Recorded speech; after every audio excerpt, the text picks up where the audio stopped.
Hello and welcome to the Wezesha Vijana podcast. Karibuni sana. This is the podcast where we tackle and explore issues around youth employment. I am your host, Irene Werimo, and welcome to episode 7 of Wezesha Vijana podcast. In today's episode, we are looking at the 16 days of activism, and I have 4 amazing and incredible guests. Karibuni sana. To my right, Mr. Mark Mutua. Yes. Mr. Mark, tell us about yourself and what you do. My name is Mark Mutua Malukimulu. I'm the YAG chairperson in Nairobi. The YAG is a youth advisory group committee that is based here in Nairobi, Marsabit, and Isiolo. Karibu sana, Mark. Thank you. Next to Mr. Mark, we have the lovely Lynette. Lynette Twambie. Who are you? Where do you come from? I'm Lynette. I'm a student at Wedaka Vocational Training Center. I'm a beneficiary of CRS and Wezesha scholarship. Yeah, I'm pursuing plumbing and pipe fitting, and I'm glad to be here. Glad to be here. Yeah. Mara yako ya kwanza? Kabisa, mara yangu ya kwanza kumulikwa na kamera mingi. Asante sana, karibu sana. And Asante. on the far left, we have our lovely, the dazzling, the lady in pink. Hey, Tell us your name and who you are. Thanks, Irene, for having me here today. I consider myself to be very passionate on issues related to gender, women's economic empowerment, and protection. So I'm Maureen Otieno, and I work at CatholicRelief Services as a technical advisor on gender equality, disability, and social inclusion. But today I'm actually very happy to be speaking around an area that I'm very passionate, very invested in, especially working with the youth. So thank you so much for spearheading a great project, and amazing to have this opportunity just to discuss further. Karibu sana, Maureen. And you've talked about your work around gender, and here we are celebrating the 16 days of activism against gender-based violence. Tell us more about this campaign. What exactly does it stand for somebody who's watching us and they have never heard of that? Tell us what it is about. Thanks, Irene. So when we talk about the 16 days of activism against gender-based violence and violence against women and girls, we must go back to the history. So this day began in 1960, and it was in commemoration of 3 sisters who are called the Mirabal Sisters from the Dominican Republic, who were unfortunately executed because of opposing a stand by the government of that regime. And out of that, from that day, they were executed on the 25th of November in 1960. And from that day commemorates ending violence against women and girls, starting the 25th, so the 16 days culminate on the Human Rights Day. So I'll just maybe highlight as we go into further discussions that this year, 2024, the theme that we're looking at is around recommitment, investment, and accountability. That's towards Beijing Plus 30. So why towards Beijing Plus 30? It's because back in 1995, we'd had what we call the Beijing Platform for Action, which actually started in Kenya in 1985, where we had the Nairobi Forward-Looking Strategies. So we had 12 critical areas, which one of them is violence against women. And we find that even as we have, I'm talking about 1995, 1985, this is 2024, yet we have women and girls still experiencing one of the worst forms of gender-based violence. And when I come back home to Kenya, you've been able to see the rising cases of femicide that are a concern to us, parents also, and also a concern to the work we do even as CRS Kenya. Thank you so much, Maureen. I think I have never heard about that history. I'm hearing Now you know. I think one of the things people don't appreciate is that the whole gender conversation started in Kenya. You know, all the way, almost way back in 1985. Wow. So, this is where the champions of gender and advocacy are starting. It's in our ancestors somewhere moving back. So the Gen Zs are actually living out the truths of something that's in them. Yeah. So it is inherited. It's exactly. I feel like it's just coming out in different manifestations. Something that we celebrate for has its grassroots. here, home. Exactly. From 1985, you had the Nairobi Looking Forward strategies, Kenya where haba they basi. Kenya Hapo ni is. sisi tuuzangi country yetu. But Masaa itatoka wapi But mchunguza? it's saddening, guys, that despite that form of activism, the gender-based activism, starting from Kenya, we have seen in the recent past, and especially in the news, the rising cases of femicide, as Maureen has said, and also the rising cases or incidents of technological facilitated GBV, especially amongst female learners in Kenya.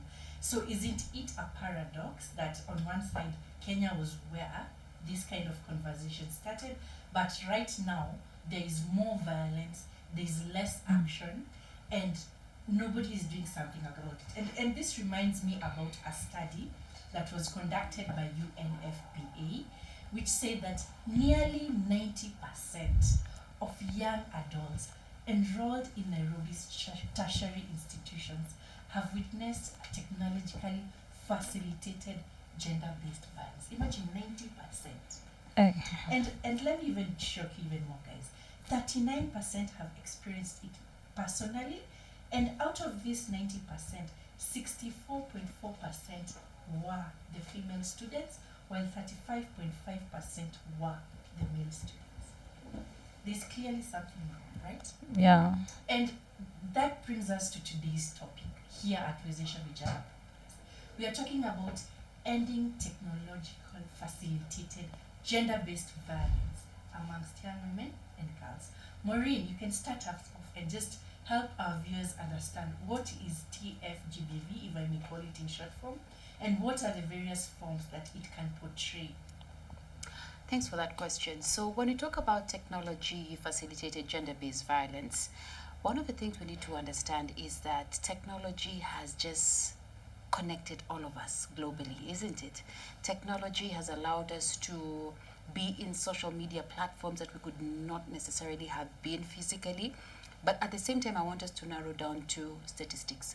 So when you come to Kenya and we look at the amount of time we spend on social media, and also, let me just talk about the internet in Kenya. I find that an average Kenyan would spend 3 hours, 43 minutes on the internet, doing whatever they want to do, yes, which is 1 hour, 13 minutes higher than any other average country. So if you're having 3 hours, of course, one of the things you will notice is that there will be an unfortunate tendency of those spaces not being safe. So with those spaces not being safe, you find that technology has introduced some form of lack of safety, especially, as you rightfully put, for women. It has introduced that lack of safety for women because, one, for women, there's always been cultural aspects that have really made sure that women remain in certain positions. So we're talking about power imbalances. So through technology, those power imbalances are further made like worse. So you discover that people take advantage of technological spaces to actually, for instance, I'll give an example. When you look at women who are visible, women are not homogeneous. There are women who are very visible in those spaces, isn't it? Like, look at the politicians that we have. Look at the women, young girls who want to talk about climate change, who want to talk about their daily lives and expose us to their homes, expose us to their partners. What you do is you give up a huge aspect of your personal freedom. That's true. So the moment you give you give up your personal freedom, your personal life becomes private. And it becomes you're public, sorry. Yes. And with that element of power, the space, how you share your information can be used in any way by anybody. So technology facilitated GBV would present itself in form of online harassment. It would present itself in form of doxing, and I'll explain that later. It also presents itself in form of stalking, in form of somebody using your image, and you notice that when they use your image, of course, they use it to just say very hurtful things. But one of the things we need to understand is that technology-facilitated gender-based violence can happen to anyone. And it is very wrong that we do not especially when organizations do not invest in safety, because it comes with an investment. Yeah. I think that gives us a very good background. And coming back to Mark, we've heard that the various forms of harassment or violence that we experience in Kenya is the online harassment. And Kenya being very big on X, Kenyans on Twitter, why do you think that it is such a big deal to receive online harassment or bullying, especially here in Kenya, on X or whichever platform? Why is it so prevalent right now? Well, it's pretty much known. The technology is advancing. That's one part. Second of all, actually, I feel like the online realm is much bigger than the physical realm. Everything else is online. Kila kitu kwanga tu kwa mtandao. You want to buy something, I don't feel like going to Carrefour. I have the application. I just, go to the application itself, buy whatever I want to buy, and everything is good. Now, why is it that it's becoming like a habit? If you check, some people usually have different characteristics when you look at them.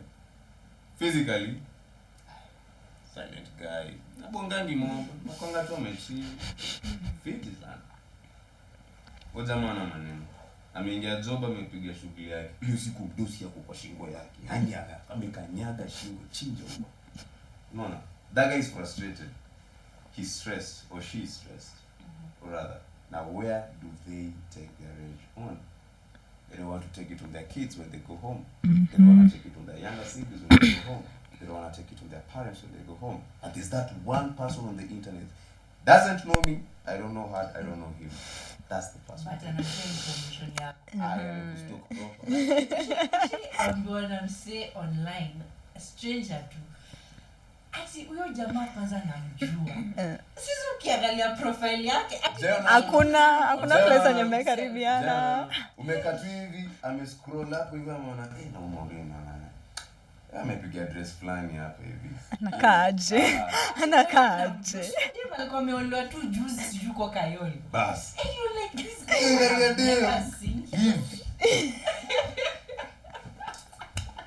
Ndio Kilimani lakini apparently the girl akujana wote kulishi Kayole. So Lynette, tell us, why is this particular behavior more prevalent within learning institutions? And have you yourself witnessed or experienced the same? I'll start by the first question. Shule Wi-Fi iko. You're being provided with Wi-Fi. Free Wi-Fi. Yeah, free Wi-Fi. Actually, Waithaka, I salute Mr. Princey, by the way. Waithaka tuko na Wi-Fi. Like, hadi seats ama saa moja. Usiku ya saa moja. Ama niingia asubuhi mapema 5 nitapata Wi-Fi. Like, like principal alitupele environment. If you want to learn, like if you want to experience the outside world through internet, ndio ini mewapea ndio iko hapa. So now we have access kwa Wi-Fi. So sisi unapata hatuna class. Tumemaliza class. Sijisikie kwenda home. Mimi nitapanda wapi Complab? Kuna Wi-Fi. Ama tu hapo kwa hall. Bila Wi-Fi ni 3 shule. So kuna administration, kuna hall, that is the Waithaka in capital, and then kuna comp. Wanafunzi tuko na yetu hall, na pia ukitaka kusoma zaidi kuna yenye comp. So unaona unapata msee ka comp imejaa kuna yenye hall, ka hall imejaa kuna yenye tuko tu hapo kwa parking. If you visited Waithaka, you know where the administration office is. So there's like a sitting area there, a place to chill and cool. Watu tu wako mtandao. So naona like we spend venye tu wamesema 3 hours. Me personally mimi naweza kaa chini for 1.5 hours tu nikiangalia videos za TikTok. So naona kama mimi peke yangu niko 1 hour pekee, then my mates kuna mwenye nitatoka shuleni muache, kuna time watatoka waniache, na tuko tu mtandao. So naona like we are more there, tunakaa hapo hivyo sana. So unapata sisi we are targeted easily because we are readily available there. Exactly. Yaani tuko tu hapo. Nikao ukitaka kununua mayai kuna msee smocha hapo chini. Unateremka tu hapo chini. Like ako hapo. So sisi tuko hapo. We are number 1 target. Unajua ni hard upate mama yako kama mimi my mom. Exactly. Ya kushika simu. Ni either akisoma M-Pesa. Na please call her Somangi baby. ni M-Pesa, please call, unless nilikuwa nimemwambia sina credit, please call. Na WhatsApp. So unaona kukaa chini kuingia TikTok ama Bible. Lakini kukaa chini kuingia TikTok ni hard. But kuna mimi na my younger siblings wenye tukifika tu hivi TikTok. Tukifika hivi IG. I think that's a very crucial point. The generation right now become a techie because that is actually an museum. We are more of the online realm of the Now kama wewe unashinanga tu kwa mtandao ndakupata. Utanipata tu hapo. Bedho utanipata tu hapo kiingia. Wow. So it is very easy mini attack Mark. Online than more Physically. Mimi nasemanga physically tutatimuona mangumi na utanishinda. Lakini online I've experienced. What is the worst abuse ushaipata? Kadhaa bana. Like hadi saizi kwenye nimefika with my new account niko na videos kiasi zangu. Like yenye shaini gonga my first exposure to online bullying, like a hate comment. I was around 15-16 there. Tulikuwa tumeenda out na my friends. Tukapiga group photo ikapostiwa. So obviously unajua growing up tukiwa shule tulieka kwa group ya shule. So unaona kwa group ya shule kama WhatsApp ilikuwa tulipost. Sasa unajua ikitumwa obviously kuna wenye watarusha WhatsApp, kuna wenye wataweka status WhatsApp, kuna wenye wataweka TikTok yote imekuwa imevuma. Kwa wenye walikuwa na pages watarusha hapo ndani, kuna wenye walipost FB. So like tukiwa tu tumetulia hivi watu wakisoma comments, mimi nilipatana na saka said comment hapo hivyo. Mtu amesacol picha yangu. At that time I was in my adolescent stage. So unajua adolescent kuna yenye tunatukianga acne, pimples. Then there's this dude, kwanza it was a dude. If it was a girl ningejua ni wivu. Lakini ni dude. Aliniambia, tunaweza join the dots kwa uso tupate hadi map ya Mars. Nakwambia my world crumbled. Like, kwani how do I look? Imagine nilitembea hadi kwa kioo kwa nyumba. Nikajiangalia hivi. Nikashindwa. Mimi sikubedha nilikuanga sawa na sura yangu. Mimi nimepiga smile yangu yote nakwambia naonekana hadi mene huko mwisho. Then a person anaharibu tu, anapasua kila kitu. Ananiambia like nilisikia uchungu to a point yo siku sapadi sikukula. Like nilikaa mgonjwa. Serious, nilikuwa tumepika chapo. Sasa how? Tulikuwa na ilikuwa 2 days to my birthday. Whatever you do, eat fast.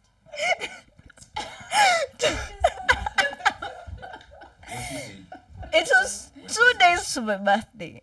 Then I experienced that thing. It ilinigonga psychological. Jumi nakumbuka hadi my birthday sikutokanga nje. Niliambia mama distaki party. Like that was reminds me baby. Why is it when someone I know it highly affects someone. Kama sahi mtu ongea negative kuhusu ukienda ukifikiria. Ama ni ukweli. Ama nakaje. Ama kuna mass for it. You know, it haunts your inner thoughts to a point that you kind of lose meaning to yourself. yeah. Power of words. She's already told us. Yeah, how come you noticed? Mimi siko nimeno. Bedha mimi nilikuanga sawa sipakangi makeup. Ikabidi ende Nilisimama kwa hiyo kioo dakika 5 hadi mama kaniuliza kwanza na Kikuyu msichana unafanya nini kwa kioo? Si nilikuwa kataza maneno ya kioo mpaka niko. Let's delve deeper, especially around the targeting. Number one, and I want Maureen you address this issue. Why is it that the online hate is mostly targeted at young women? Secondly, as Mark has said, why is it that it affects you as a person once you read that comment or once you hear about that feedback? Why does it affect you so much?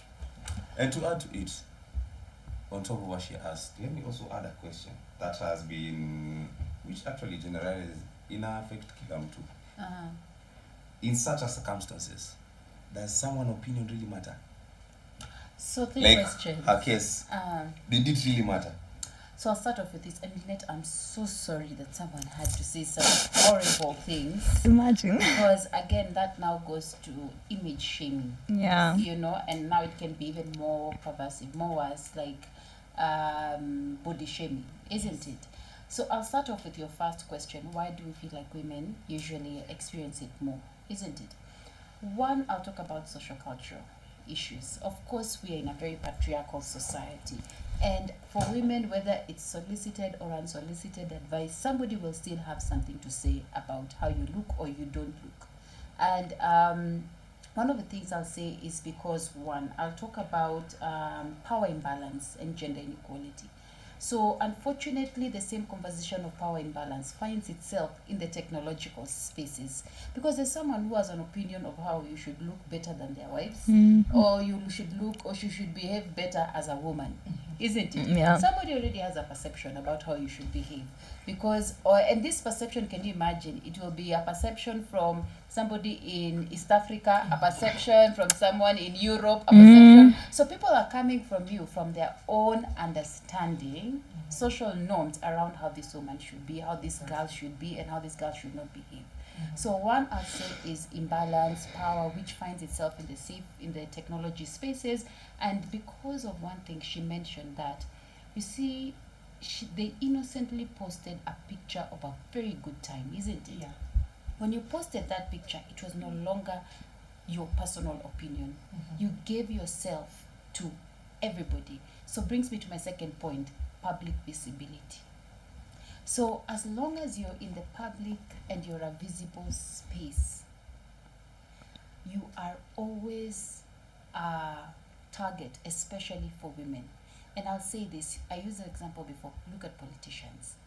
For women in politics, you find that if a woman who's a politician makes a mistake that could be similar to your fellow male politician, by virtue of just being a woman, It's will a big take deal. you Yeah. down, you know? It will be a big deal. Especially if it's maybe, I'll go for instance, if it's unfortunately a separation in marriage, you are not fit for political office, you don't even take care of your home, isn't it? So again, that is society and culture. But I also come back and say it's also an element of power. So also understanding that the moment you post that picture, you can determine what to post and what not to post, but always understand that you cannot stop what people, you cannot stop people from giving their opinions of what they feel about you. So you have to have very thick skin. Immediately you post a picture about yourself, there's always going to be a keyboard warrior somewhere who I unfortunately will say is feeling inadequate in very many ways about themselves. And instead of building to a process, they might feel that they want to come for you. And it's rather unfortunate that Lynette, at a very vulnerable time of her life, someone can say something very hurtful. So I'll talk about visibility. The moment you post your life on social media, which again, there are others who are earning a living through social media, so I'm okay with that. Just note that you will also be a target, because there are people whose whole life is making sure that others look bad. Yeah. So how does that make you feel, Mark? Back to you. Do other people's opinions matter? Unfortunately, it takes a very high level of emotional intelligence to not really care. But you feel bad because, to some level of extent, you kind of knew that your face was not where you wanted it to be, isn't it? Yeah. So somebody has come to make you feel Was. isn't it? You kind of felt that, okay, fine, as a woman, I've gained maybe. I feel like I'm not comfortable with the weight I've gained. Maybe it came from a pregnancy. But someone is coming at you, Irene, not understanding context. Exactly. Maybe you're unwell. Yeah. You know? I'll say also, lastly, is that then again, it's also understanding that people don't know, they don't know the limitations, especially what the legislations that are there that protect people. So when someone is coming for you, this person has zero idea juu ya like constitution and the laws that are there. Kuna Data Protection Act, Exactly. sindio? Then there's also misuse of computer and cyber crimes, which actually puts criminal offense on some of these things. And that's why you see these jokes, ningesema kitu lakini sina lawyer. Yeah, so I want to say that it's because you need to constantly remind yourself that the moment you put your life outside there, all of you are living one life. You, your dogs, your cats, and the stranger who has never met you will always have an opinion. Mbona umekula ugali leo? Mbona umevaa hivyo? This is the reason as to why people wanna switch off comment section. That brings me to a conversation which I want us to have after the break. because it's not just the person who is targeting you. Kuna kwanga pia na hiyo gang ya comments, comment section. Mbona watu Kenya wanakwanga na mauchungu?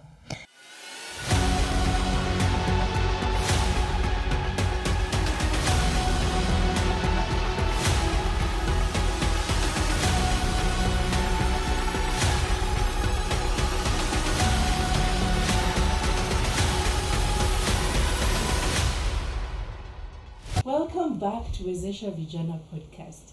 And before the break, we were talking about technological-based, gender-based violence. And we got to understand what it is and the various forms.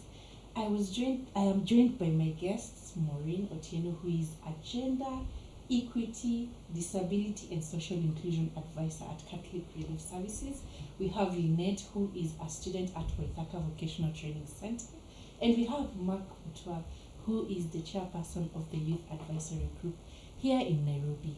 And I just want us to continue the conversation, Mark, around the comment section, e-comment section, because before the break, we got to know about how one person can particularly target you, but it's not about just one person. Ukiangalia most of the times when an incident in which a lady has been physically or technologically assaulted by a person online, unaangalia comment section, unaonanga the support huyu mtu anapatanga. Comments kama ati she deserved it, mbona alivaa hivyo, ati siangekaa tu better. Kuna ingine dem fulani alikuwa anatuambia she posted a picture of herself. Then one person kwa comment section alimuuliza, si ungezaliwa tu na nyoka? Like, is our society or what exactly drives people to back up instead of protecting this victim or survivor? Well, for me, I usually say, if you think you'd want to talk ill of someone, you'd rather just keep it to yourself rather than writing it to demean someone. So if you have something that is not positive, keep it to yourself. It's not a must for you to put that on writing on the comment section. Because, for instance, a cute lady, very beautiful, I mean, too smart, her dress maybe, her trousers, something like that. She's look good, meaning she's good looking. And you, with your good na akili zako timamu, utaenda pale comment section uandike your dress ni fupi, your dress, wewe nani umwambie dress ni fupi? Kwani akivaa kwa yajua ni fupi? Ni yake. Alichagua kuvaa hivyo. Mwachi.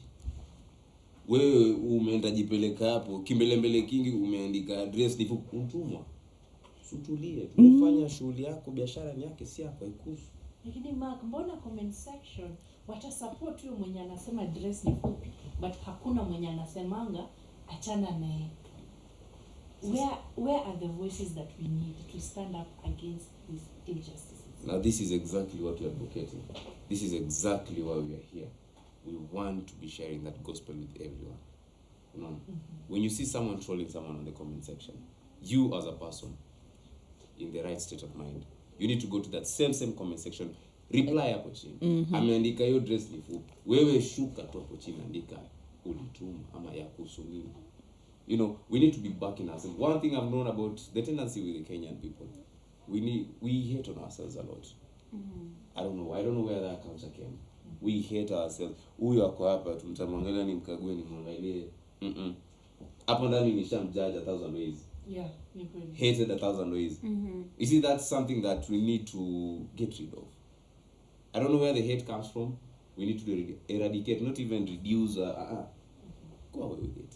Yeah. Go away with it completely. Now, and I'm just thinking, for you as a victim, Lynette, were there any support systems that you received from school or anywhere else that helped you maneuver through that phase that you experienced the TF-GBV? My strongest support was my mom. Ujue ile ya kusimama kwa kioo, then mama kaniuliza mbona skula sapa, ndio nikachapo. Zilikuwa brown chapatis, sitaisahau. So like aliniuliza mbona ukuli, nikamwambia, nikamfanyia hivi, akaniambia ni nini na asubuhi ulikuwa unaongea? Mimi I know myself, mimi napenda kuongea. So na asubuhi venye umepayuka ni nini sauti? So ndo nikampea simu, nikamwambia some hapo hivyo chini. Like the look yenye niliona mamangu face to ili turn to dull, and I was like, when it's that bad.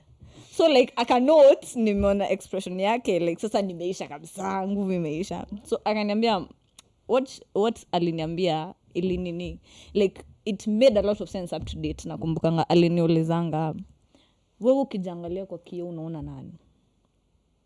Like who do you see? Ukisimama hapo hivyo, wacha usisikize maneno, like hiyo kenye umesoma usiweke hapa. Simama hapo hivyo kwa kioo, niambie unaona nani? What are your qualities? Who is you? Wewe ni nani?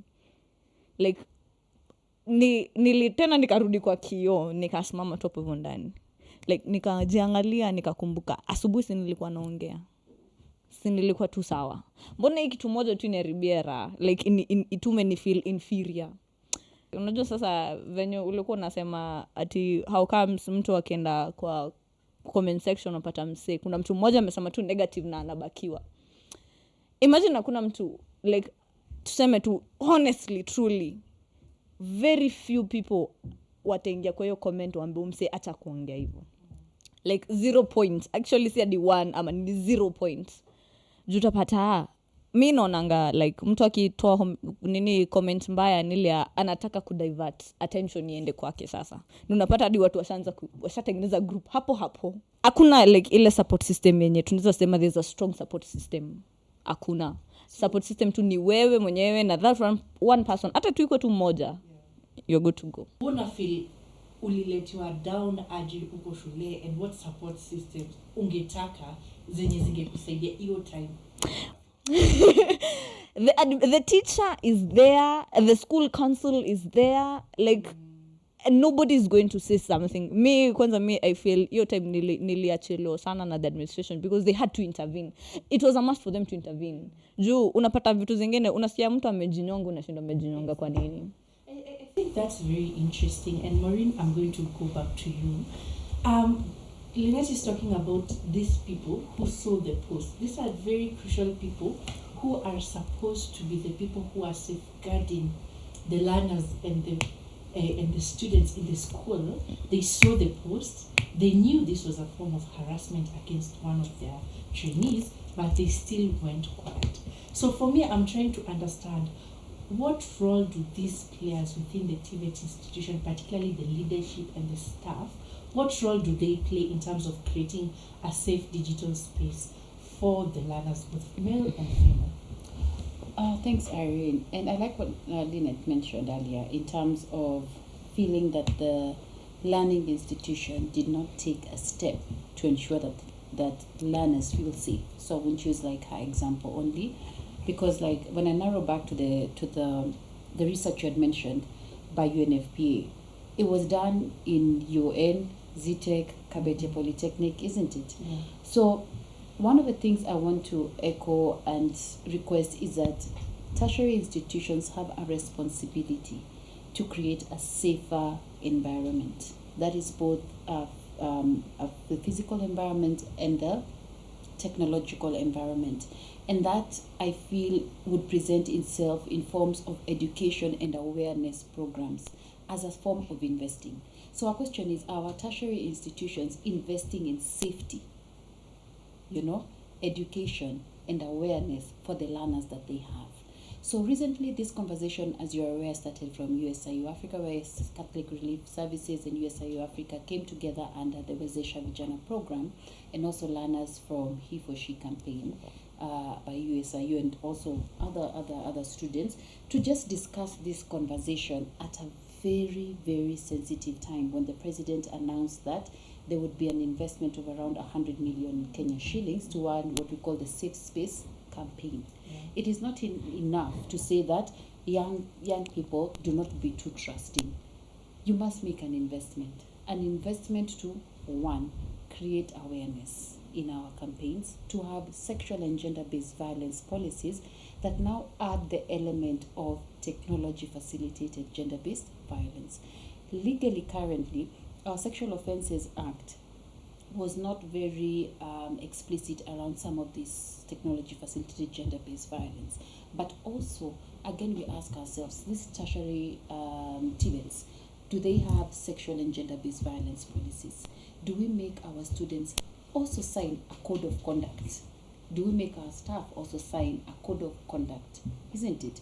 So I want to also transfer this responsibility to staff, transfer this responsibility to tertiary vocational learning institutions and tertiary institutions to take responsibility of creating that awareness as part of your orientation program. So that when you join campus, you know that you have, this is an environment that technology thrives. Like you were given like the old Waidaka TVET institution where they have good access to internet. So let it be part of your orientation. Prevention of sexual gender-based violence in the learning institution. Narrow down to technology-facilitated gender-based violence, and then form clubs, form groups where Kina Lynette, Kina Mark can actually be speaking about issues that concern them, and the more we speak about it, the less it's an issue. Yes. I think this is a very good conversation that we can hear from a Gen Z. Mark, given that this thing is very prevalent among the Gen Zs, what do you think is the responsibility of you as a young person in terms of ending the technologically facilitated GBV, and also you as a victim? How can you be able to be part of ending this kind of abuse? Same way they usually say charity begins at home, and safety begins between me and you. That's the same thing that you need to be taking it as of now. Me, I know what is going on in the country right now, or rather in the world. This is something that we've been trying to fight for a very long time. So if I see someone who's doing something that is the opposite of exactly what you're preaching right now, I need to take responsibility as such. How can I do that? There's various channels that we can use. You can report that person. There's a hotline that is usually on 24/7. You know, now we are talking on the digital space. You can see that account right there. You can either report it. You know, if you report it, there's usually like a form of questionnaire. Why are you reporting this? ABCD is fine, or maybe perhaps this person is impersonating someone else, something like that. You can always add a note down there. This person is doing ABCD prior to what exactly. You know, there are usually the safety community guidelines on the internet that you have to adhere. Now, that is exactly what we're going to be doing. I have reached probably say Nairobi gossip. I've seen someone is trolling someone that is not, you know, that's not supposed to be the case. I can report that person. You know, report that account. That is exactly what we're doing. On the ground itself, we are neighbors to each and every one of ourselves. So if you see someone on the ground kumeenda vibaya, unafaa kuwa ushasema hiyo report to the relevant authorities. Now since it's on the technological space, you can report that account. You know, kuna hii niliona juzi watu walikuwa wanasema asalimiwe. What do you mean Salimiwe December. Salimiwe December. Like it has lost meaning. You are changing December. And people are laughing about it. Yeah. Of late, I think the last couple of hours or else I've maybe not been active on social media is Sema Ikuto. Sema Ikutoke. Oh, we say and we don't judge, and this we say and we don't judge. They say you say and we don't judge. You know, I saw this video. It's not from Kenya, but it's in Africa. You take a photo of someone, you describe that person in the worst manner, exactly. And you say, and you finish, we say, and we don't judge. And like, how is this a trend? Yeah. Couples take it. It can be very insensitive. Yeah, so I feel but that, and you know how fast it has you traveled. just said it yourself. Do you think, yeah, for instance, do you think you can hold whatever they said accountable? But this thing, you know, some of the information that were being passed in that suspect challenge, I don't think it was for social media. Yeah, vitu zingine nzanyo behind closed doors, manze. And you know what sadly happens is, I had someone say a few years back that the moment you're visible, you give up all your privacy. So what most of us do, we don't understand that once we're visible, it's not, I have no issue with you being visible. It's good to show your gifts. It's good to be out there. But once you're visible and you let people in, you need to understand that once you're trolled, or there's a cycle that was negative in terms of technology-facilitated GBV, utakuwa hapo it ndani. is going to be a cyclic conversation. People will always revisit. Utakuwa hapo ndani. You know? Utakuwa hapo ndani. And it is one thing to know that people will always revisit, but it is another to have the strength and the emotional intelligence to not be bothered. Unfortunately, most people do not have that strength to not be bothered. Does the past matter? You see, back in the day when our parents grew up, it was hearsay. You know, it didn't have a digital footprint. Exactly. You understand? Yeah. Then it would just have been, I had this thing happened in Marsabit County, and then people in Isiolo are talking about it, but nobody has like a face. They just hear maybe of a name and a family, you know. But now they get your face. And that's why, again, this whole conversation of doxing, your personal information. Like, can you imagine there are people who are public figures? You can't just go for a simple swim. You're with your children. You've looked for one hotel. You've just gone on vacation. You're wearing a swimsuit like a swimming costume, like what any other person in this other world would have worn, but yours. Itamulikwa, by the itazumiwa. Inazumiwa. She's female and she's one of those pastors who's very controversial, and she was saying exactly that, that she finds it very difficult to go for swimming because of the judgment that she will get from anybody who takes a picture of her or anybody who sees her. So just getting your thoughts and your final comments on this issue. Give us your parting shots on what our viewers need to know or to do to end technologically based gender-based violence for those who have been affected by the same in the past. What are some of the things that they can do or they can be able to seek help from that will help them even navigate through that trauma? I'll start with Mark. Like I say, security starts with me and you.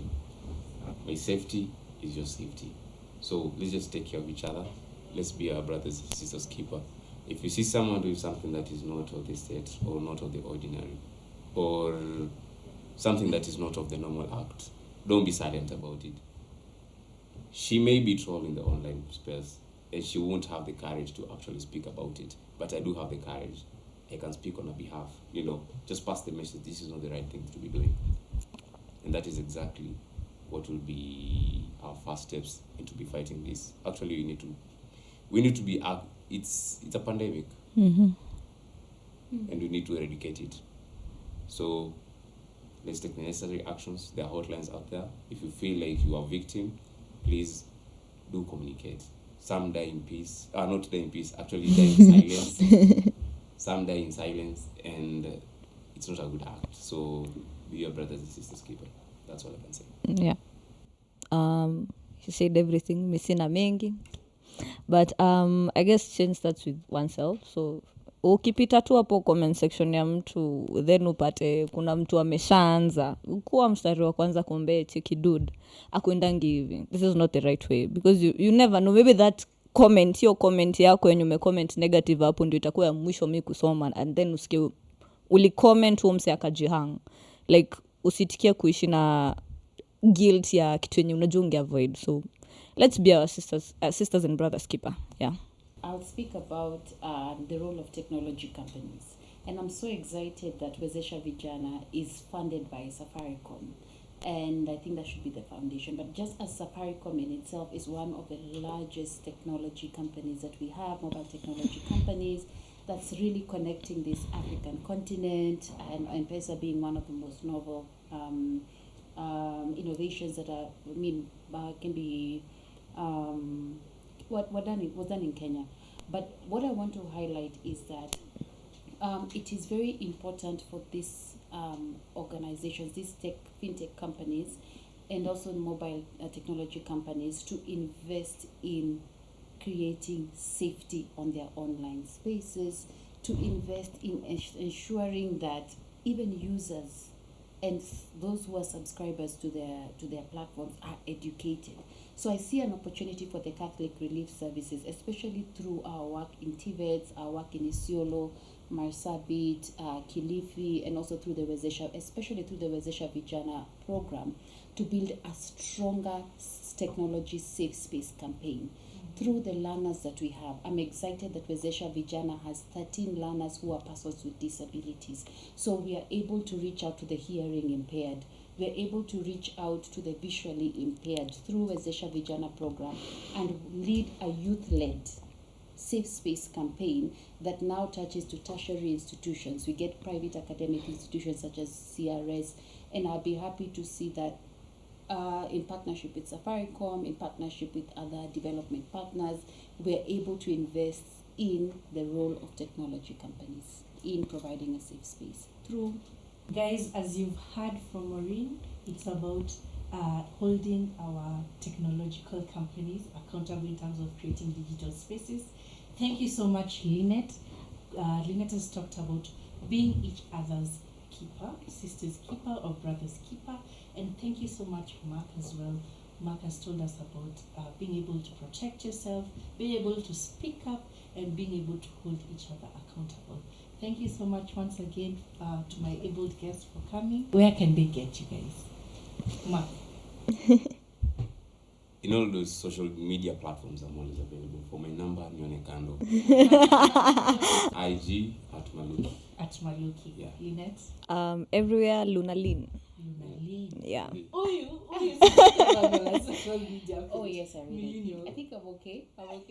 So as you were talking about it, I don't have any pseudo accounts. I keep my official names. Mm-hmm. So if you spell my names right, Okay. just Maureen Otieno or Maureen Otieno, you'll find me on Facebook, Instagram, LinkedIn, and you can just reach out to me. Yeah. Sawa. Thank you so much, guys. Do not also forget to follow us at Wezesha Vijana. We are on Facebook, on X, on LinkedIn, on TikTok, and on Spotify. Remember, our hashtag is Vijana Tumoke skills, not jobs. jobs. Remember, be part of the campaign to end gender-based violence, and especially technological facilitated GBV within our communities, within our society, within our learning institutions. Until next time, see you then.